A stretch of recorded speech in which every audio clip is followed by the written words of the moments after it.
Alright, what's going on everyone? In this video, I'm going to show you how to upgrade the Final Adventure Challenger deck on a budget. We will not exceed the deck's retail price with our upgrades, which shouldn't be too hard because this deck is actually kind of done already, or pretty close anyway. So there's really two versions of Golgari Adventure in the metagame. There is the Clover Knights version, which is what you have in this box, and there's the more stompy version that replaces Smitten Swordmaster and Lucky Clover for things like Questing Beast, Nissa, and the Great Hinge. The latter version is super expensive though.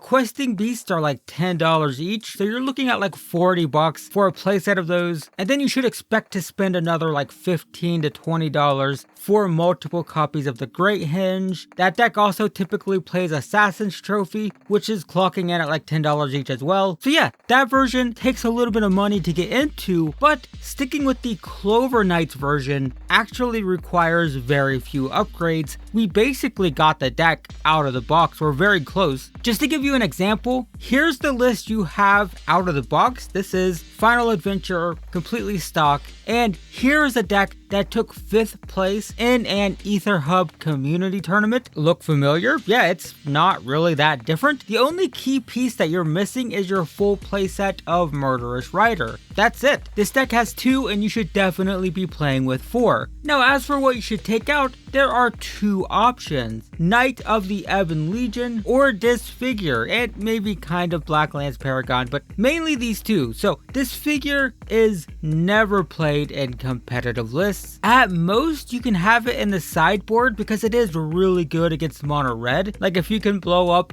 a Fervent Champion or a Scorch Spitter on turn 1, it's pretty good. So yeah, Disfigure fine in that very specific matchup, but 90% of the time it's not great and it's not really played in competitive lists at all. And honestly, even in the sideboard, I think something like Cry of the Carnarium would be better, because why not sweep the board and kill everything? I mean, you'd have to take some damage. You can't play it until turn 3, but then you could just shut down mono red entirely. So Disfigure, just not that great. Knight of the Ebon Legion, on the other hand, is a fantastic card that just doesn't really see much play in this deck. There's not a lot of synergy because it doesn't have an adventure. It is amazing against mono red again. In fact, it's mono red's worst nightmare. If you've ever played with the mono red aggro deck, having a turn 1 1/2 on the battlefield is a real pain. It's not fun because you know you're trying to attack with 1/1s and a 1/2 just kind of ruins your life. So yeah, card's really good. It's just not played in this particular deck very often. And what's interesting about this is Murderous Rider kind of works as a perfect replacement for either one of these cards. It counts as a knight, so it can replace the Knight of Ebon Legion just fine because it's still a knight, and the lifelink is actually really good against mono red. You don't have to kill a creature with it. If you can just play it as a 2/3 with lifelink, mono red does not really like that at all. And it also works as a perfect replacement for Disfigure because if you needed to kill a creature, it can do that and it can kill any creature. It's a little bit more expensive of course, but you know, it can kill creatures. So honestly, either one of these is fine. If you want to play more interaction and if you really hate mono red and you want to keep Disfigure in the main board, then by all means replace the knight, or you can replace Disfigure, and I personally would recommend taking out Disfigure. That's my suggestion, but honestly either of these are fine. It should also be noted that some decks do run Beanstalk Giant and Casualties of War. As you can tell by the mana cost, this version is more rampy and kind of sluggish in the early game. The idea is you're playing more high mana cost things, so you're going to get hit by aggro stuff much harder early on, but you have more interaction and big stompy stuff at the end of the game. You know, it's an option. I don't think it's necessary, but if you do want to include this package, most decks run the giants in the place of Blacklands Paragon, and Find Finality usually gets taken out for Casualties of War. So if you want to replace Blacklands Paragons with Beanstalk Giants and you want to take out the Find Finality for Casualties of War, that's an option, but I do think it makes this version of the deck worse because you're taking out a knight, so that makes the Smitten Swordmaster Lucky Clover combo worse, marginally worse. We're talking 2 knights, but you're also taking out Find Finality, and that's really important for this deck as well, because if you can return Smitten Swordmasters from the graveyard to your hand and then cast the adventure again with Lucky Clovers, that's how this deck wins. This deck wins by, doing the Lucky Clover Smitten Swordmaster thing. If you watch my gameplay video, I won a game like that. So doing this would make the deck worse in my opinion, but some decks are going with a more sort of beatdown plan with Beanstalk Giant and Casualties of War. That's an option. I don't think it's necessary, just thought it was worth noting at least. And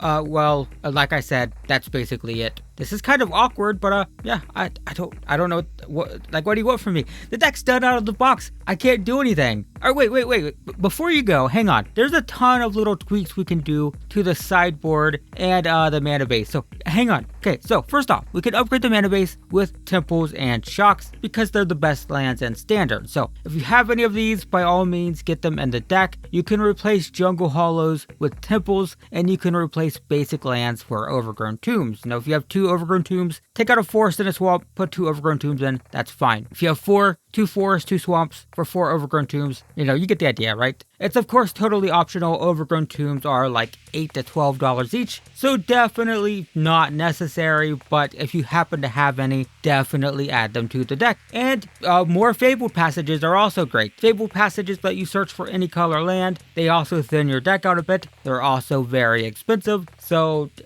optional, but if you have them, by all means. Fabled Passages can replace basics totally fine. Now the sideboard is where things get a little bit more interesting because we do have a couple things we need to look at. First off, Crawl Harpooner can be replaced with Shifting Ceratops. Crawl Harpooner is a really good removal spell for flyers. I used to put this in a lot of my sideboard. It's really good, and it's still really good. Like, if you're still playing this, it's a great card. It's a great removal spell, basically like a 2 mana kill a flying creature, or sometimes it's a creature itself if it doesn't die in the fight. But the problem now is it doesn't kill the biggest and baddest flyer of them all, which is Dream Trawler. It's the terror of the skies, the ruiner of lives, look, it's a really good card. But the Ceratop eats it alive, with enough power to kill it if it has reach, which it can have for the low price of 1 green mana, and protection from blue so it doesn't die itself. It also has the added benefit of being uncounterable. So suck it, blue-white control. How do you like that? I don't know where I'm going with this. The point is,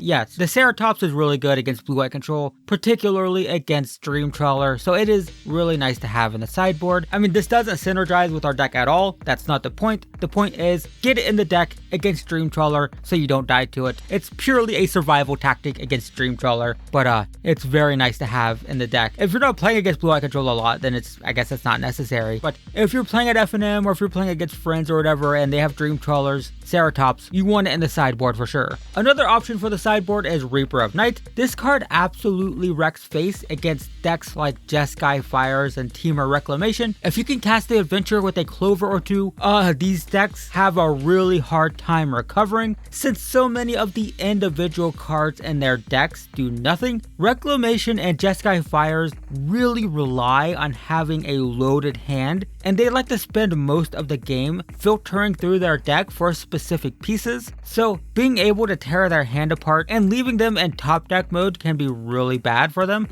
This card is typically a great sideboard option for those decks, and you could put it in by replacing things like Cling to Dust and Duress. Both of these are good cards. Duress is great against combo decks, it's great against control decks, but Reaper of Night is pretty devastating. And that's it.